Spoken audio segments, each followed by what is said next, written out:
Hello friends, ಇವತ್ತಿನ ದಿವಸ ನಾವು 8ನೇ ತರಗತಿಯ ಗಣಿತ ಪಠ್ಯ ಪುಸ್ತಕದ ಚತುರ್ಭುಜಗಳ ಪರಿಚಯ ಅನ್ನುವಂತ ಪಾಠದ ಲೆಕ್ಕಗಳನ್ನ ಬಿಡಿಸೋಣ.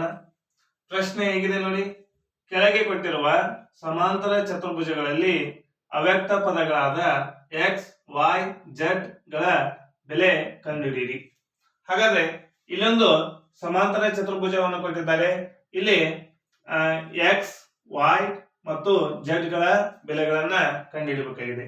ಹಾಗಾದ್ರೆ ಇದೊಂದು ಸಮಾಂತರ ಚತುರ್ಭುಜ ಆಗಿದೆ ಅಂದಾಗ ನಮಗೆ ಮುಖ್ಯವಾಗಿ ಅವುಗಳ ಗುಣಗಳು ಗೊತ್ತಿರಬೇಕು. ಅಭಿಮುಖ ಬಾಹುಗಳು ಸಮ ಮತ್ತು ಸಮಾಂತರವಾಗಿರ್ತವೆ. ಅದೇ ರೀತಿಯಲ್ಲಿ ಅಭಿಮುಖ ಕೋನಗಳು ಅಂದ್ರೆ ಇವು, ಹೌದಾ? ಇದಕ್ಕೆ ಇದು, ಇದಕ್ಕೆ ಇದು, ಹೀಗೆ ಇವು ಅಭಿಮುಖ ಕೋನಗಳು ಸಮ ಆಗಿರ್ತವೆ. ಹಾಗಾದ್ರೆ ಈಗ ನೋಡಿ, ನಾವು ಏನ್ ಮಾಡೋಣ, ಬೆಲೆಗಳನ್ನ ಕಂಡುಹಿಡಿಯೋಣ.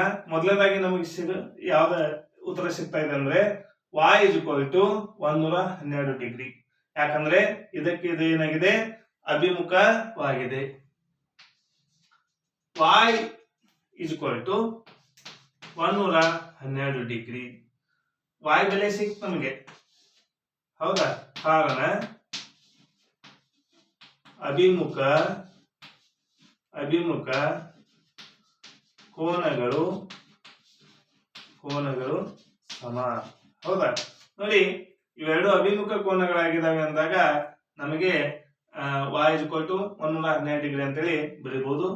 ಈಗ y ಬೆಲೆ ಸಿಕ್ತು. ಇಲ್ಲಿ ನೋಡಿ, ಈ ಚಿತ್ರವನ್ನು ನಾವು ಗಮನಿಸಿದಾಗ ಈ ರೀತಿಯಾಗಿ ಈ ರೀತಿ ಗಮನಿಸಿದಾಗ ನಮಗೆ ಇಲ್ಲಿ ಏನ್ ಸಿಗ್ತಾ ಇದೆ ಅಂದ್ರೆ ಒಂದು ತ್ರಿಭುಜ ಸಿಗ್ತಾ ಇದೆ. ಇದೊಂದು ತ್ರಿಭುಜವಾಗಿದೆ. ತ್ರಿಭುಜ ಅಂದಾಗ ನಮ್ಗೆ ನೆನಪಿದೆ, ತ್ರಿಭುಜಗಳ ಒಳಕೋನಗಳ ಮೊತ್ತ 180 ಡಿಗ್ರಿ. ಹಾಗಾದ್ರೆ ಇಲ್ಲಿ ಒಳಕೋನಗಳು ಯಾವ್ಯಾವುದು? ಎಕ್ಸ್, ವೈ ಮತ್ತು 40 ಡಿಗ್ರಿ. ಹಾಗಾದ್ರೆ ನೋಡಿ, x plus y plus 40 degree, ಈ ಮೂರು ಕೋನಗಳನ್ನು ಕೂಡಿಸಿದಾಗ ಎಷ್ಟಾಗ್ತಾ ಇದೆ? 180 ಡಿಗ್ರಿ. ಏಕೆಂದರೆ ನಾವು ಇದನ್ನ ಹೇಗೆ ಹೇಳ್ಬೋದು ಅಂದಾಗ ತ್ರಿಭುಜಗಳ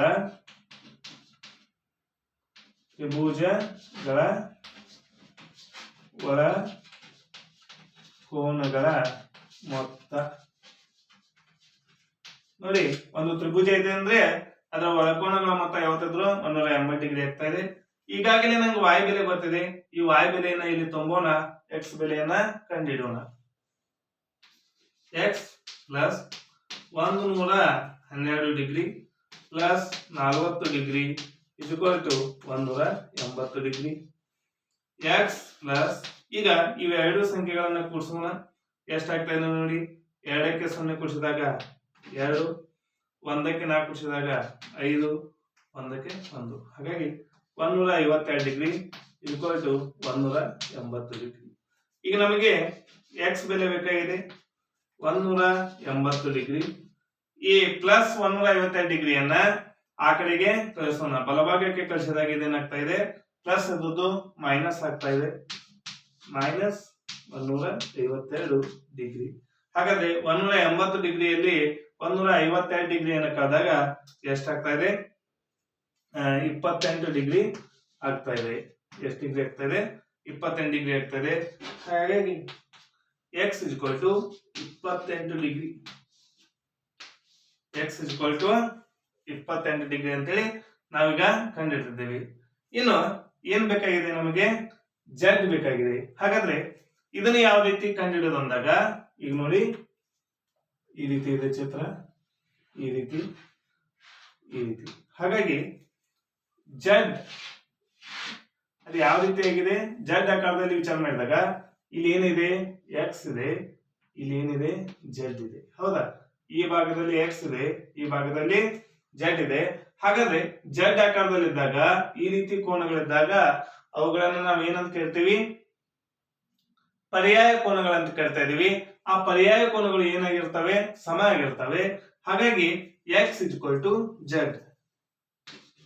x = z = 28 ಡಿಗ್ರಿ. ಕಾರಣ ಪರ್ಯಾಯ ಕೋನಗಳು